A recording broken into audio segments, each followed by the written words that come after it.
Hey guys, what's happening? Welcome to another edition of Valhalla Life. Guys, this is our third episode in our little series. Today we have got a really cool program set up.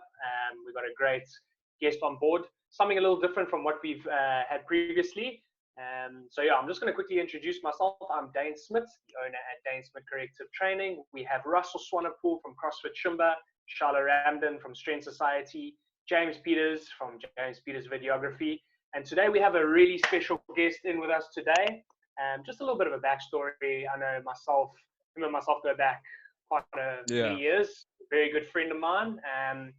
He is currently the director at Big Five, CSGO manager at Goliath Gaming, streamer, content creator, Thulani Sishi. Guys, welcome to the show. Great to have you on here. Thanks for the introduction, Daine. Enjoyed that. How's everyone doing today, guys? Yeah, all good, Daine. All good. Another week, another little chat that we get to have amongst ourselves. I'm really excited for today's content. Let's get straight into it. Guys, we're going to be going through questions as normal. I know each week we have a series of questions that we will ask our special guest. This week is no different. Today we're going to be delving into the world of esports, something that some of us might not be familiar with, but I think it's a great chance for us just to get involved and understand a little bit more what esports is. So, Tools, I'm going to shoot just from the hip here with my questions. Go for it. Let's get into it. First up here, esports has really risen to kind of really whole new heights, with millions and millions of dollars being spent by teams, but also being won by teams. Okay. What do you believe is necessary for young teams in SA particularly to rise to the heights of their foreign counterparts? Now we know that gaming, especially I think it's in Sweden, in Australia, they've got really massive teams there that are doing really big things. What would you say is needed in SA for our teams to get onto that level?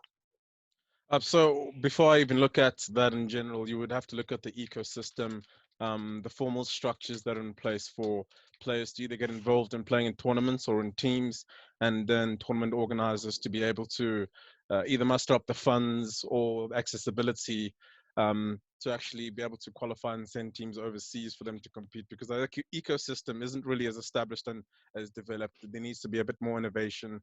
The infrastructure really isn't there for it to be as big as it is in America and Sweden. For Sweden, it's the capital of esports. They've been doing it for years. So is South Korea. They've been doing it for years. And in fact, when you look at a country like South Korea, they have esports cafe, internet cafe at every corner, so everyone has access to go play on those PCs, high-end PCs, whereas in South Africa, computers are expensive, right? So for everyone to actually get their hands on it is a bit tough. So you would have to say only when you look at it, only the people who are actually able to afford it, and then after that, the people who actually are sitting in the right conditions to be able to get across. So when I look at the ecosystem at the moment, Counter-Strike, your FIFA, Fortnite, Apex, those are the growing games because they're cross-platform. A lot of them. For Counter-Strike, it's been a game that's been pushed globally for years and years. You'd say it's one of the first esports titles to actually come about and give esports the actual franchise of it and or the business of it kind of a name. And then you look at your StarCraft. So just to answer your question in detail, funding. We need more funding coming in either from the government or, tournament organizers or sponsors coming in to bolster our prize pools to actually pick up the awareness of esports locally and able to send teams over to represent South Africa at your global events, because we aren't really part of a lot of the international circuits. And if you're not part of the international circuits, you're really losing that competitive edge, whereas they're playing the best teams, they're playing each other for years and years, and we only come in once every year, once every 2 years. There's a complete massive skill gap. And then you take that skill gap, it's still embedded within our own country. So for example, 2014, I go overseas, we come back and then we destroy the entire scene for a couple of months until the next sort of year. Same thing happens, rinse and repeat, where we're not actually how do I say this? We aren't actually spreading or teaching the knowledge or the techniques and how to actually get better as a country. We'd rather use it for ourselves personally. Like, I want to stay on top, right? So I'm going to do everything I can to stay on top. I'm not really going to trickle down information. So now I've retired. I'm able to trickle down information, help the youngsters come through the ranks and get better at the game itself. But it's also dependent on them. Okay, interesting. A little bit just on when you say kind of the infrastructure. So we know that in order to be able to play the game, you need good accessibility and that. Do you Yeah. think that here in SA accessibility is more of a problem than what it would be overseas? So let's say now, I mean, I know I'm sitting at home. If my internet isn't working at a really good kind of capacity, Yeah. I wouldn't have the chance to be able to excel at a game like this. Do you think that that is something where we are seriously behind? Yeah, for sure. Fiber only came around the last 2 years, so only then you see a lot more people are getting at it at a cheaper rate. Fiber was a lot cheaper than your ADSL, which is faster, which doesn't really make sense, but it makes sense because it costs a lot less to actually lay down the cable. So when you look at infrastructure, and you also look at the platform and device, they're not cheap. PlayStations are not cheap. So how do we get them? How do we get that to the masses, right? When you look at traditional sports, it's easy to pick up a rugby ball and soccer ball and get better at the game, right? That's why we have more users, more people playing those traditional sports. When you look at South Korea, there are more people playing and engaging in esports than there are in traditional sports. I mean, for example, one of the big World Cups, the South Korea football team asked the StarCraft team to come give them motivation to win their game. That's how the roles are reversed. That's how things are quite progressive in that sense in your Asian region. So accessibility is a massive thing, and you also have to look at geographically where we are on the map. We're at the very bottom, South Africa. So for a cable to go through the entire ocean along the sides of Africa to connect to Europe and then go across to Brazil and then go to North America and then go to Australia, it's the ping isn't really gonna suit us. We're getting 200 to 150 ping, where as if you're in America and if you're in South America, you're able to play each other. So therefore, you have more accessibility then to get better and to transfer skills or learn and develop. Same thing in Europe. You can go from Iceland all the way across to Russia and play each other, and the connectivity would be fun. So we're limited by the connectivity, geographically, not only in the global scale but in the local scale, because there's a lot of areas in South Africa just don't have a decent connection. And yeah, sure, we result into LTE, which is obviously the wireless, but it's not as you're not going to get the right ping, and it's not going to be consistent, and you one storm and you can't really play. So for example, our FIFA players at Goliath Gaming, well, they sort of try to qualify overseas. Some of them obviously get through, but some of them are limited due to the ping. It's just we aren't able to play the best we can. So there's a lot of variables in that. I just so I'm gonna put in something there as well. So obviously, like when I stream for my friends every now and then, and so that they can watch a group of us play, and I always complain about ping, and especially we play a lot of Call of Duty Warzone right now. Yeah. And we were quite chuffed because there's local servers for that, and again, like that's cross-platform. So we think that Infinity Ward did a great service to themselves, at least within obviously the small community, the small gaming community in South Africa. Is that one, they brought in local servers, so we have a low ping, which is averages between say 20 and 40. And by having that cross-platform where we can play against guys that are on Xbox and PlayStation, which obviously it benefits the community as a whole, because you're constantly keeping those servers full. So there's always a game to join. So you're less likely to now have to join a game and say, like you said, in Europe where you're getting a ping of 190, 200 in excess of that, which makes the game unenjoyable to play, because you're like, okay, well, like it might not be an unfair advantage, but you just know, like I should have shot that guy, or I should have taken him down, You or definitely should I have got around that kill, corner. How did I die when I was around the corner? When, so you get those kind of situations which come in, which obviously the more we have with guys like Infinity Ward and EA and Ubisoft and all those big publishers coming in and saying, okay, look, we can see there's a growth in South Africa, and we're going to put in servers to support that structure, but it's still very slow to getting to that point where it's going to be like every single one of those guys out there with a big multiplayer based game is going to support a country, or at least a continent like Africa. Yeah. It's tough, mostly because you look at League of Legends, right, which is one of the biggest games worldwide. South Africa, we can't really compete at the highest level we can. It's like almost running with weights on your back with 190 ping. You just completely always at a disadvantage. So there's been a big push. So usually we go on socials, we at all the game developers, please give us a server here and there. It's up to them to respond. But your companies like Valve, they most likely always going to put a server in South Africa. EA, they haven't really got to that point yet, but we do play against each other with normal ping. But it's when we have to qualify, because they put us in the MENA sort of region, so that's your Middle East. So we have to qualify with them to get through to like a global series, and the ping doesn't really match up, right? Sometimes you always find we get better ping to Brazil or better ping to I'd say London, for example, but we still get categorized in that region. So we limited in that sense, because it's twofold. So the game developers just don't know enough about our country, and there's no representative here to be able to sort of lay our case, or be able to aid us out, or be able to be the middleman in communication chain. And most of the games, so it's tough in that sense. So you always got to be looking at that. It's usually why I always pick a game to play when I'm playing a game that I know there's a local server and I know there's a lot of people. So Counter-Strike, your Dota, your FIFA, so those games, even Fortnite and Apex, we can obviously play locally, but there's a lot of titles you actually can't. But yeah, just to summarize that, ping is a massive issue, and I think over the next couple of 10 years, maybe it'll even itself out. Maybe they'll put a new cable that'll actually help out everyone. Like for example, you put a server in Kenya, and we connected from Kenya, then Europe connected from Kenya. We both sitting on the same even playing field, right? 100 ping, we can compete. Whereas we going there playing with 200 ping, and they're playing at 50 ping.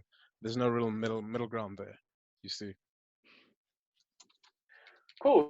Tools, just a second question from me here. So, I mean, those who are familiar with big sporting events, like let's say you got your Rugby World Cup, your Soccer World Cup. I mean, there's hundreds and thousands of people watching, kind of supporting whatever.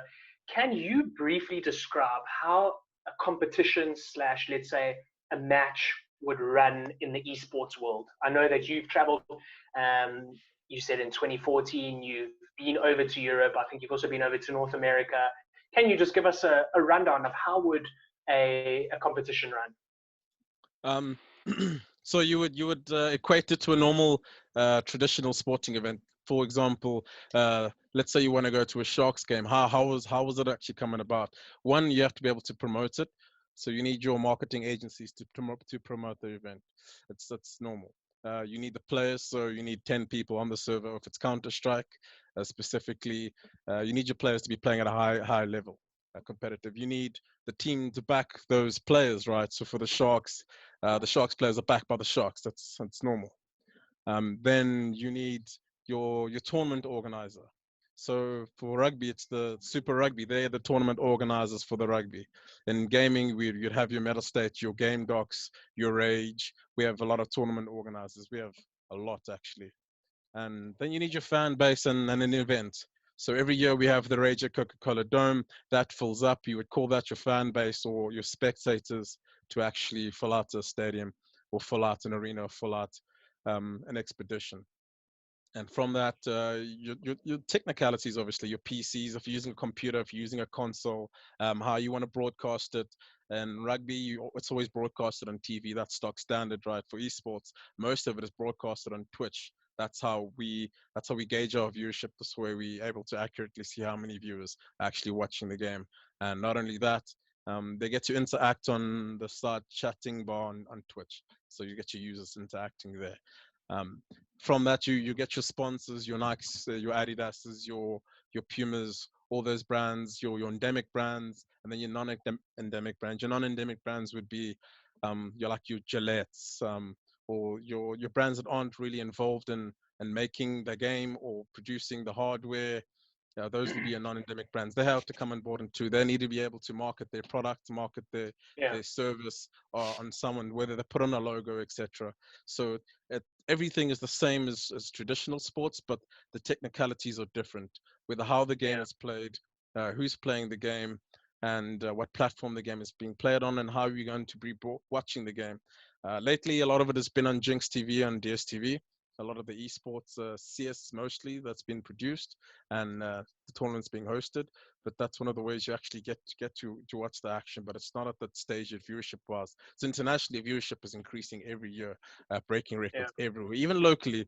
More so because of the lockdown, and that's great for awareness and pushing the esports narrative across in terms of its hypothetically the future to look at in terms of your youngsters getting into sports, etc. A lot of them, most of your youngsters will know Apex, they will know Fortnite, they will know this game or FIFA, and they would have played it already. So they're already exposed to it. But the older generation really hasn't been at that stage yet to be able to give it credibility or give it the green tick or just be informative and aware of what's actually happening or what is esports in general. But yeah. Excellent. Well, that's a great some great feedback to kick the show off. What we're going to do now is we're going to move over to Shilo. He's going to throw some questions at you. So Shilo, when you're ready, bud. Hey, Tools, how you doing? Hey, man, like yourself? Good.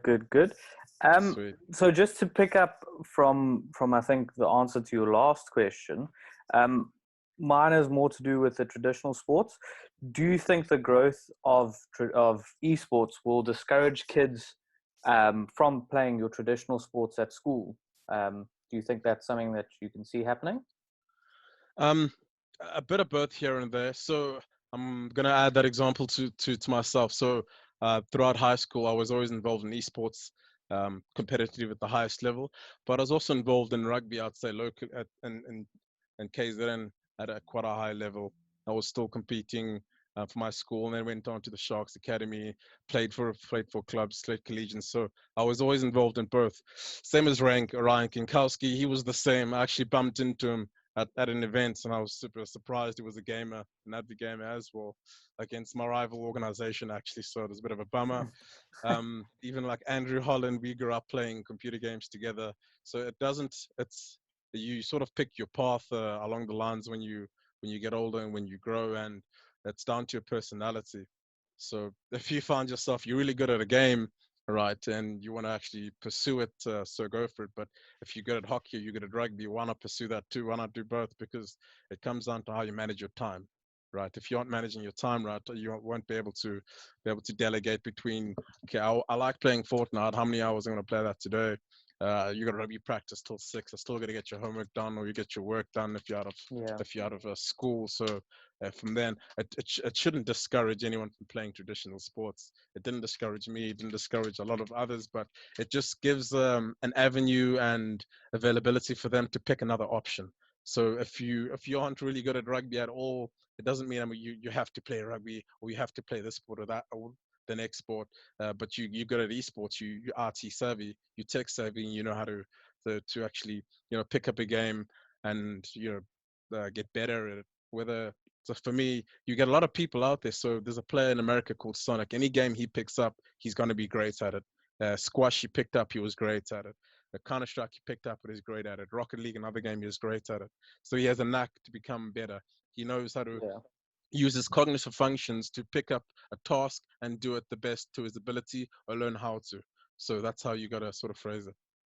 Just on that topic, do you think kids playing games at a younger age will help improve hand-eye? I know for me personally, if I'm playing PlayStation or whatever, it's relatively easy. But as soon as I give that controller to Lee, she's looking down at the controller, then looking up, then sort of not knowing what's going on.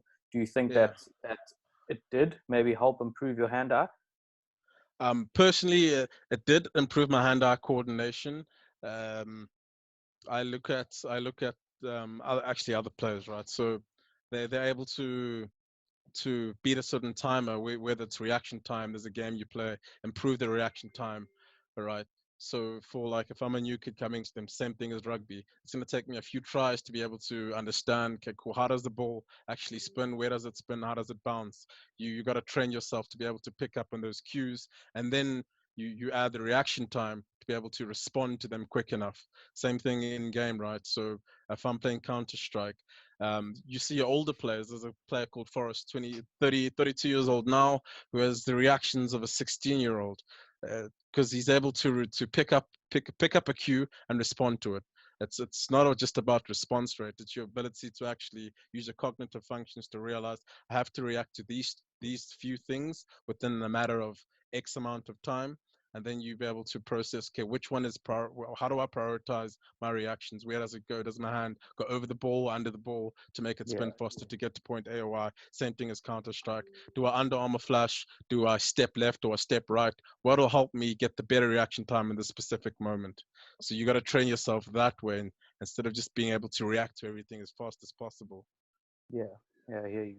I suppose it goes with just building a community and promoting and teaching people, more about what esports is and what it's about, and instead of, people just thinking, oh, it's just another game. Do you know what I mean? Yeah. I don't know if that made sense. Yeah. And then my second question to shoot at you was, say I've been playing FIFA for, 8 years, 9 years, I'm really good at it.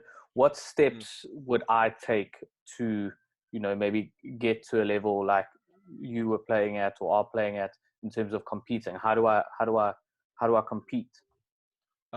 So there's a lot of leagues that pop up every week or every month, etc.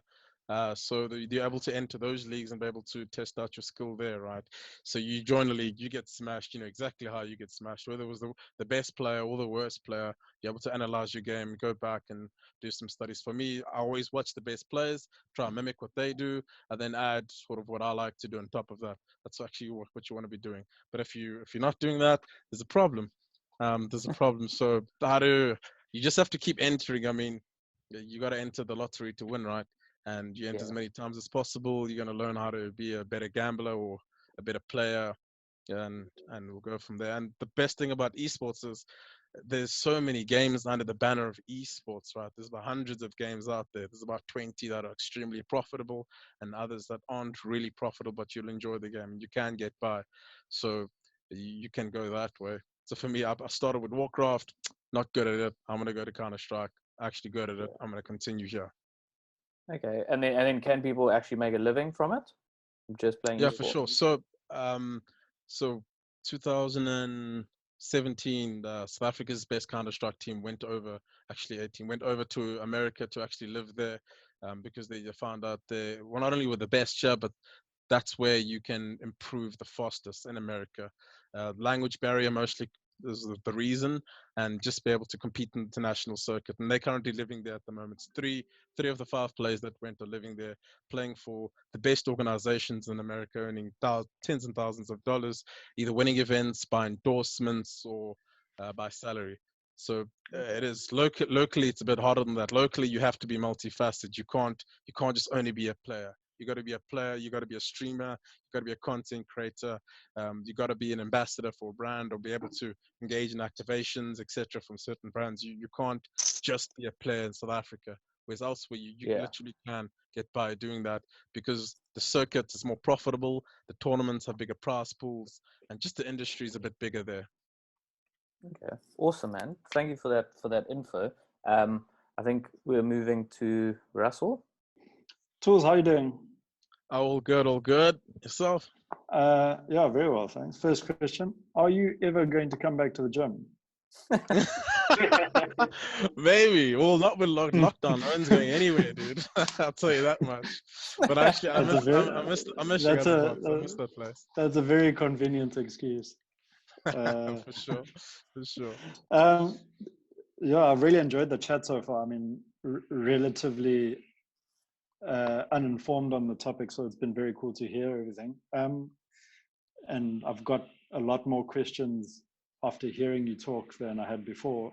The first one though, speaks to, is it at all possible to sort of give like I want to say a mini history to how gaming sort of evolved out of just for funsies and into the esports sort of phenomenon that it is now. I mean, I watched, there's a documentary on League of Legends on Netflix. I don't know if it's still there, but it's about how it basically spoke about how whoever the main organizer is there took it from like a LAN to this worldwide fucking phenomenon where teams around the world are competing for hundreds of thousands. And I mean, Crazy. yeah, it's like, is it at all possible for you to speak to sort of that evolution, maybe more specific to South Africa than the world, but I don't know, is that something that's easy to understand? Yeah, so when you look at the evolution of esports, it was around 1972 at Stanford University, sort of the first game of esports or competition there was, right? And then it gained a bit of traction from there into StarCraft. That's where they had the sort of the biggest prize pool in 1998 with the crowd. Tens of like 10,000 spectators in 1998. It was kind of unheard of to get that many people to spectate people playing video games, and it just progressed onto then to title Counter-Strike, which that sort of spearheaded esports and pushed it into a different direction. And from there, your game developers jumped on board creating other games. FIFA was always there, but it was kind of only monetized in the late, or when it entered the mid 2000s, 2007, 2008. It's when it started progressing. But it came on board when viewership and gambling came about, right? When we were able to build a platform like Twitch, that's when it really kind of blew up, because a lot of players like watching. I like to watch a better player than I like. Simple. I want to watch a better player. So how does he practice? How does he go about playing the game? And Twitch gave that access to all the gamers. So Twitch kind of blew up in that sense. So companies were able to look at the numbers and be like, oh shit, there's actually a cuckload of people watching gamers play. And then your tournament organizers piggybacked off that. Your gambling sort of agencies piggybacked off that. So gambling became big. When gambling became big, that's when a lot of money started coming into esports in general, blew up the numbers as well from there. So Counter-Strike was the when your majors came out. So you speak about League of Legends, right? That was the first esports to franchise. Just like your NFL, just like your NBA, they franchised quite well and built a revenue stream and had revenue share between all the teams that were in the league. So when that sort of happened, it gave us sort of a glimpse as to what is the actual future of esports. Counter-Strike was different. They didn't want to do franchising. It was based on the tournament organizers. So with League of Legends, there's only like 1 or 2 tournament organizers. With Counter-Strike, there's about 30. Imagine 30 tournament organizers all putting up R1 million prize pools, but it also congests the circuit a little. Like for a lot of Counter-Strike players have fatigue, they have burnout, etc., because there's just too many events. But you want to attend every event because of the prize pools that are up for grabs. League of Legends would post up like a 30 or 20 mil prize pool. Counter-Strike wouldn't do that. They would have rather 10 tournaments with R1 million prize pool involved. That's just to make the circuit a lot lengthier, to be able to spread. Each country should get its tournaments. So we'll go from Brazil to Australia. And year sort of grew in that way. Then your sponsors started coming on board because they saw how profitable the industry was. So, for example, the first brand, like let's say not Fnatic, Furia was, I think, the first brand to pick up like Nike, for instance, because of their numbers, because of the following they have, and be able to market their product. And then your Samsungs, your Logitechs, all those brands were obviously the early adopters to that. So they're already in the esports industry sponsoring, but they weren't sponsoring that much because the numbers weren't really there. They couldn't really push that many products through. But it hit like the year 2010, moving on to the year 2020. Those 10 years were massive, exponential growth in the esports industry, to the point where people thought it would be a bubble and pop because there was no way we'd able to sustain that growth within esports. But that hasn't been the case just yet. It keeps growing from the viewership base, from the player base, the sponsorship base, your media companies coming in to bring awareness to it. So everyone's sort of chipping into the ecosystem, as it were, as It's exactly the same way a traditional sport started, your rugby and soccer. The same way it started. It was very casual. People enjoyed it. More people played it. More people started watching it. People found a way how to monetize it. People found a way how to sponsor it, and then it blew up into so FIFA today. There's a federation that actually controls the whole game. Where in gaming, we don't have a federation that controls the game. It's the game developers. So Valve would be your FIFA. They control the game because they made it, right? So it belongs to them. Whereas no one really owns football. No one owns rugby. No one owns volleyball. So that would be one of the big differences with the two, traditional sports and esports. So you circle back to today, Fortnite, for example, they just throw 30 million rand at Fortnite, a game in its second year or third year. So that's, for me, unheard of. You can't really, I don't know, expect that much return from it, but they have, the viewership keeps getting bigger and bigger. Travis Scott launches a concert within the game of Fortnite. So your musicians are already jumping on. Drake's having collaborations with the biggest Fortnite streamer, Ninja. So they see the value in that, and they're able to monetize off that. So it's coming full circle, and it's getting to a stage where we've overtaken golf, we've overtaken volleyball from viewership and prize pool wise. We can't really get the highest is obviously football. They have like 1 billion viewers watching like a World Cup, whereas esports we only have 450 million. So when you look at the growth of esports as an evolution, we've progressed quicker than the evolution of football, and the gap is slowly closing in terms of the numbers. So that's you got to look at that evolution. You got to look at the numbers and kind of judge where the future is going to be. The future will be with the youngsters. What are they going to be doing when they grow up?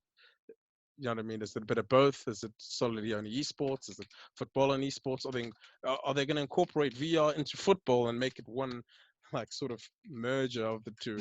It's very hard to say. It's crazy, yeah.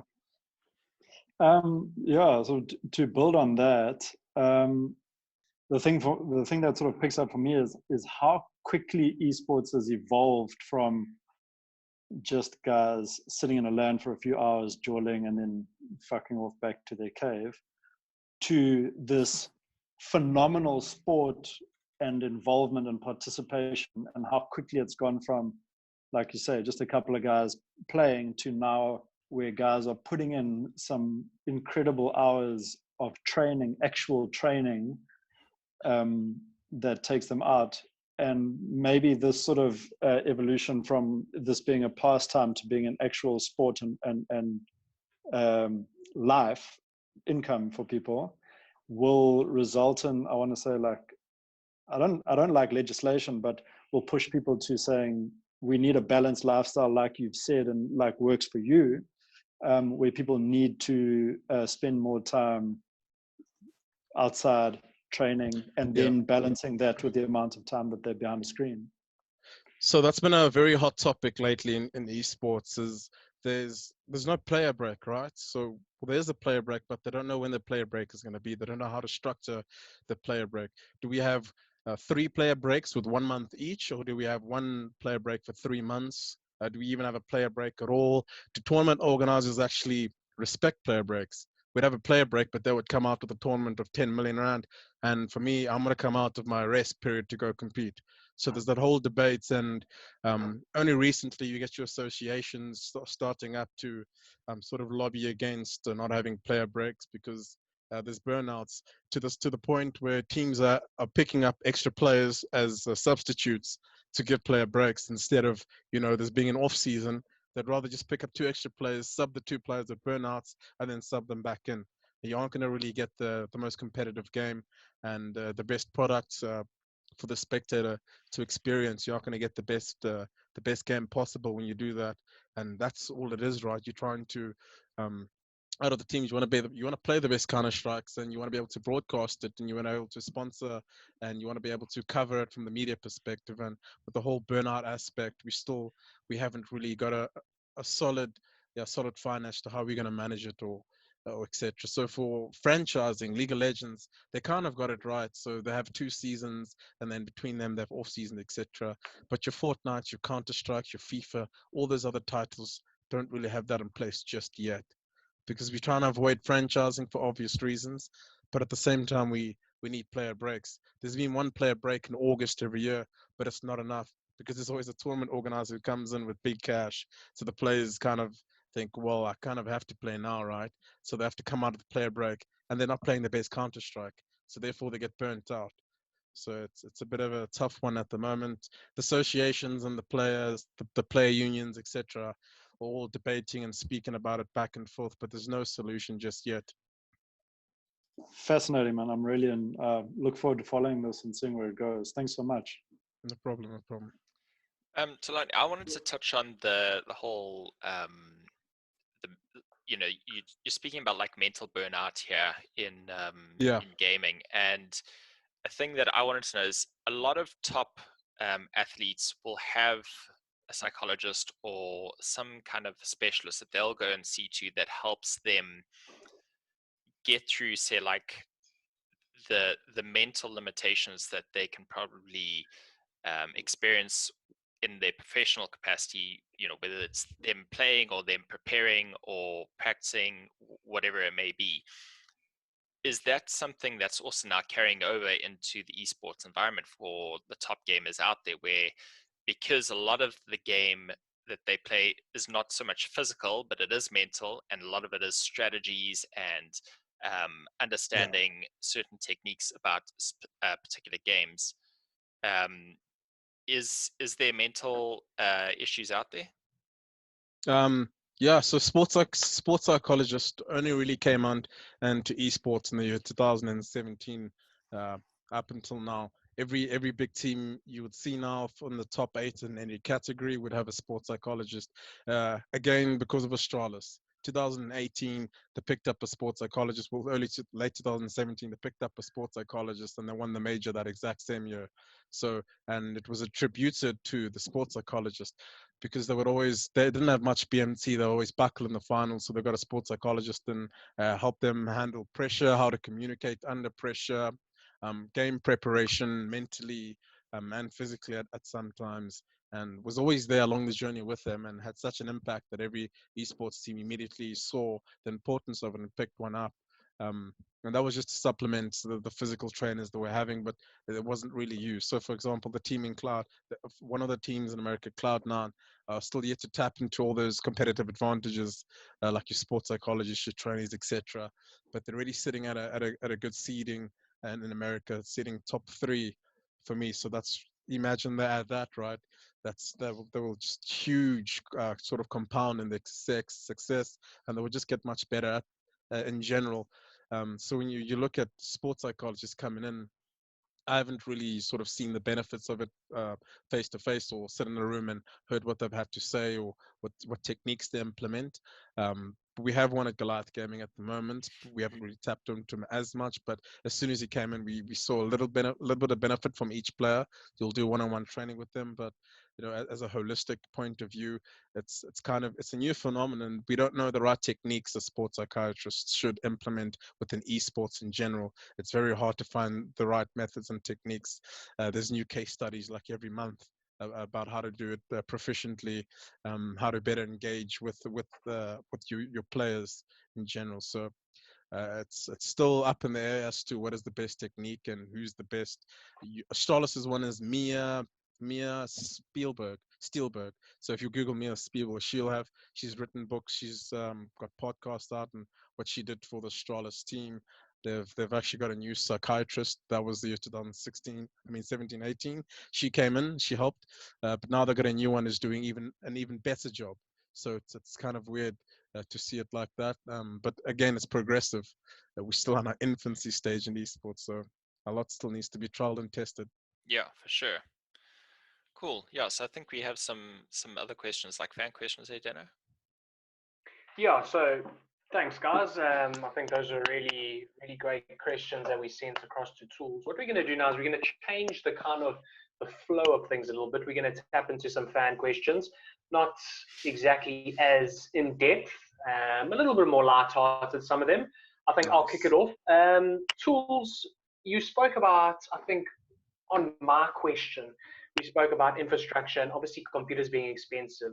Now, I know a lot of us cannot afford a 30 to 50 grand computer, but a lot of us can afford, let's say, an Android or an iPhone or something like that, do you believe that the future of esports and gaming in general is maybe tunneling towards cell phone gaming, or do you believe that you guys are solely focused on still PC, console, things like that? Sorry. So it's always going to be PC master race, no matter what. I think till even the day I die, PC will always be better. So mobile gaming's picked up dramatically. Tencent came in with a huge investment with millions and millions, even within our local scene. So mobile gaming just rocketed. I mean, you can play Fortnite, you can play so many games on your mobile competitively. PUBG just announced a few tournaments for local mobile, so they can get involved in that. Just to supplement that little, when I was growing up, right, I didn't have a PC, but Damon, obviously, his mom owned an internet cafe, Cyber Heaven. So the whole community would always go there to play computer games. Same thing, Pavilion, that had one in Gateway. But now you see there's little to no internet cafes anywhere. So those who don't have access to can't even go to an internet cafe and compete. Whereas in Asia, every corner there's an internet cafe and it's always jam-packed. So if we want to sort of progress the scene, we need more internet cafes. But at the same time, I'm not going to go to internet cafe because I have a better line, better PC, better everything. Why would I go there? We have I can just chat to my team, my mates, and TeamSpeak, etc. There's no need. So there's different schools of thoughts on how to do that. So I think to challenge a few social economical issues, I think putting up a lot of esports cafes would be the big winner for me, just to get more of the more people involved. Can I quickly add to that there, Daine? Yeah. Now, even though we have the option to play on a mobile device, and then you have your consoles, what about playing on a streaming device? So you look at like the Google Stadia or I can't remember what it's called, Google Stadia, I think it is, where literally it's just a little box, you plug it into your TV, it doesn't really have any hardware, so to speak of. And then you got a controller, and literally all you're doing is you're streaming a game because the game's actually being hosted on a server. I mean, I'm not explaining this to you, I'm obviously explaining it to people who don't understand this, but you essentially, the console or the PC is a server, you're playing the game which is being streamed to you. Obviously the only limitations here is your internet capability. Do you think that will ever get to a point where it can be, personally, I don't think it'll ever be a competitive route, but do you think, I mean, that's a little bit more accessible for people to maybe tap into those more AAA title games? Yeah, surely. I think 100% that is the case, because even what is that? Microsoft are coming out with the cloud service. So every game, it's cloud-based. It will load up from the cloud. It'll get sent you from the cloud. Everything is there. Not much hardware needed on your side. It's a bit cheaper. But then again, what kind of games are being developed to cater to that service? Is it attractive as your Counter-Strike, your FIFA, your Dota? That's yet to be determined. I'm not qualified to speak to it as much as to what controller do you even use. I don't even know about that yet. So that's a more futuristic type thing that I think will tie in quite well with VR. I think that's what it's essentially sort of pushed towards in a couple of years. Maybe we'll have to see about that. But it's another way for people to engage in esports and be able to play, especially like in mid-Africa. Google launched a Google drone for internet, and they're just able to get that small device, which cost probably quarter the price of a PC. Maybe that could be the future, but yeah, time will tell. Epic. Tools, just another one from me. I mean, I myself, I'm not the biggest gamer or anything, but I enjoy, like, I think similar in Russell's boat, I enjoy the viewing kind of perspective of it. Now, if we look back to, let's say, games in the early 2000s, the kind of the structure of it, the graphics, how the game worked was very kind of simplistic. And now, I mean, I watch the greatest streamer on this group, Mr. James Peters, play Red Dead Redemption 2, and Let's I mean, go. it's mind blowing. It's absolutely mind blowing to see the graphics, to see just all what you can really be doing in those games, and that's over, let's say, the space of 20 years. Yeah. Where do you think gaming is going to go in terms of how technology is progressing, do you believe that maybe in the next 10 years, the whole idea of sitting at a desk with a mouse or a console is going to be gone, and it's going to be a case of virtual reality where you actually moving around, you have a touch, like let's say you're holding something, you're doing something, like, do you believe that's where things are going to go, or do you think you're very much going to stick to a console or a mouse, a PC, that type of thing? Yeah, so yeah, different schools of thoughts there. My mind spirals into these thoughts. Like for me, I've processed quite a lot. Like I imagine, for instance, the army coming to us Counter-Strike players and saying, "Hey, you're the best Counter-Strike player. I'm gonna put you in VR and you're gonna control the robots on the other side of the world. And because your mechanics in-game are perfect, the mechanics of the robot should be perfect. They've calculated reaction times, and that could be a possible thing, whether it's IRL or whether it's in a game. But that is the future for me. Maybe the keyboard and mouse will always stick because I think it'll always stick. But when it comes to your consoles, etc., they're always going to release a later version of it, so that's not completely going to disappear. In terms of how each game is developing, like for instance, back in the day, I could have a PC for 5 years. You could play every game that comes out. It's perfect. Now, if your PC is older than 3 years and a new game comes out, you need a new PC.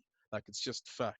So technology is improving along with the games. So the game developers are pushing technology to actually improve, to be able to keep up with your latest game. I think that's what happened to Counter-Strike.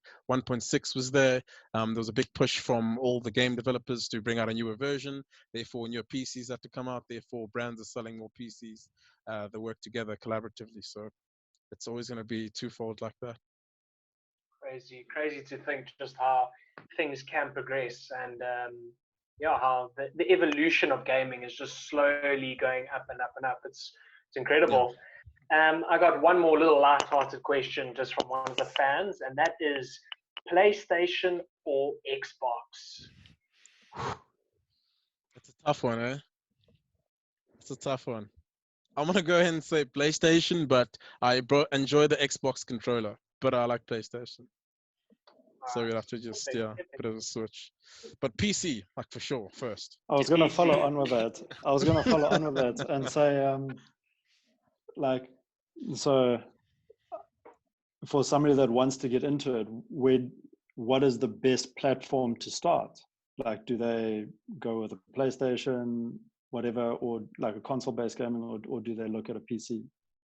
So for me, it's like what would supplement what you're currently doing right now? Are you doing a lot of work on a PC? Okay, cool. Then rather just buy a PC that can game as well and do one for both.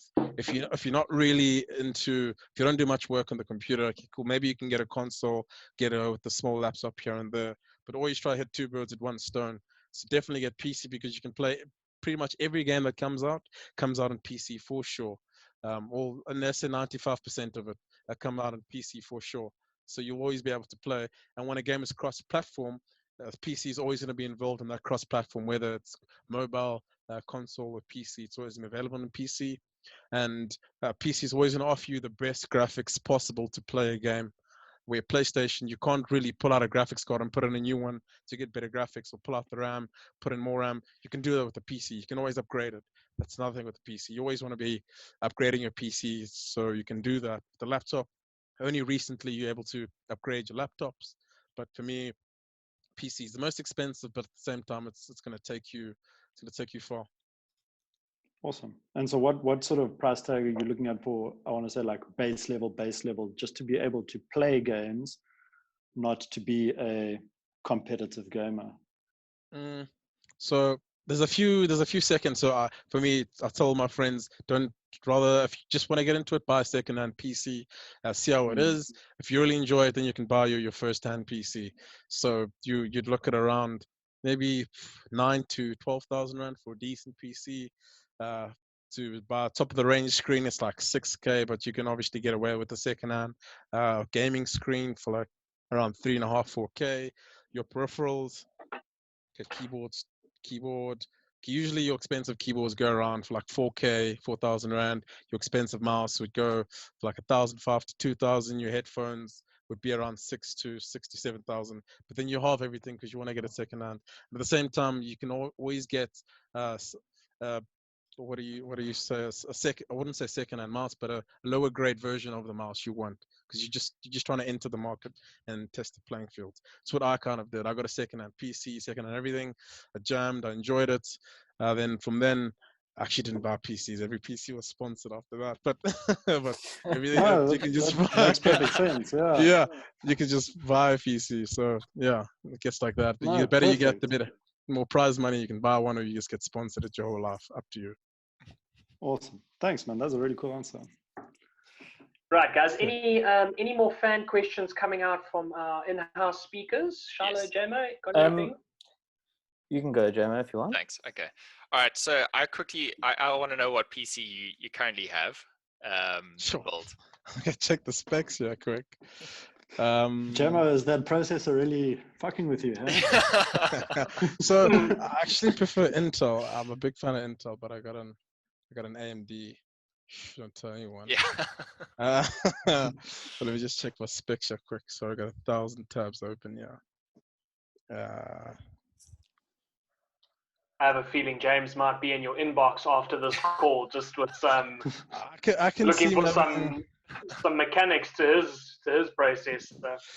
Yeah, so AMD Ryzen 7 27,000 8-core processor, 3.2 gigs, 8 gigs of RAM, 46 operating system. So this would be your mid-range type PC that'll be able to operate every game. Not at the highest sort of capability, but for Counter-Strike, it's perfect. And then generally I'll use a laptop as well, Acer laptop, and that will just be traveling if I'm going to a LAN or whatever. I would take that laptop. Okay. Cool. But yeah, And graphics card. Graphics card, actually didn't check that out. NVIDIA. Let's have a look here.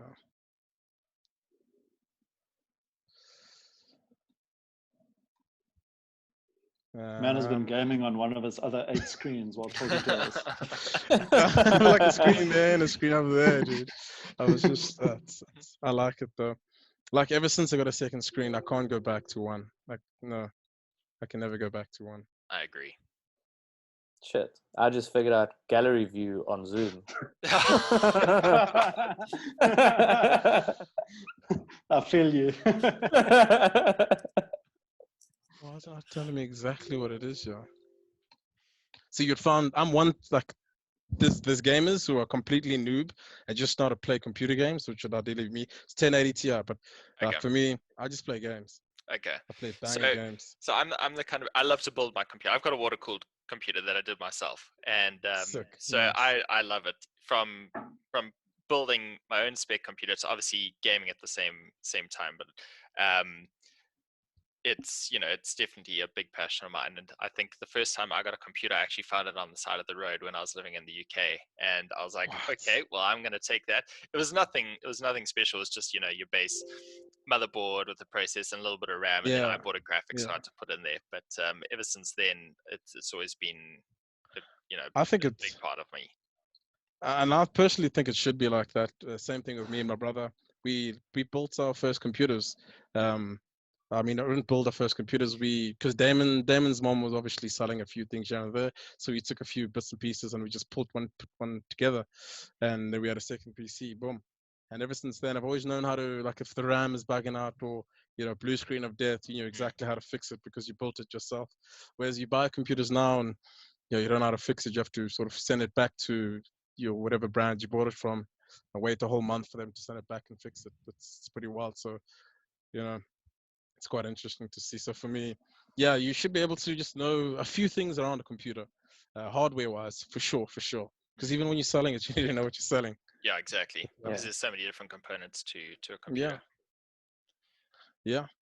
Thanks. I mean, yeah, it gets, every year there's more things like, I don't know about a capture device. So if you're streaming and, you want it to be less, take less sort of resources on your GPU, you need a capture card or you need a second PC with the capture card. And for console, I don't know, there's a specific capture card for a console. So every year there's these new little devices coming out to enable you to stream at a better quality. It's wild. Even the webcams are coming out with crazy features. No ways. Technology is getting out of hand, actually. Tools, just from me, I think my first console was a PlayStation 1, and I've never really played much Xbox or even PC gaming. But I remember as a kid, and I just was thinking about this when Daine was speaking about handheld stuff. I had a PSP, I think. Yeah. Yeah, throwbacks, nice. And I remember like I had a deal with my dad or whatever. Like if I scored X amount of runs in a season, like he'd buy me this PSP. But long story short, why do you think? And I just think that it's failed because I don't really see people playing a PSP anymore. Why do you think it's perceived to have failed? For me, it's the most underrated product. Like I still at home have my PSP. Like you're able to just slot your game in there. It's one because cell phones came out, and as soon as the cell phones came out at full screen, and you could turn to the side and play the same game without switching the cartridges. You just install it as an app. It kind of killed that whole market, that whole PSP market. Remember, there was a cell phone, and it was a Game Boy cell phone. I'm not too sure. The Nokia Engage. Yeah, Engage. that killed the PSP, man. You used to answer it like this. Exactly. As soon as when that came out, I knew for a fact, okay, cool, PSPs are dead. Like in the next couple of months, for sure.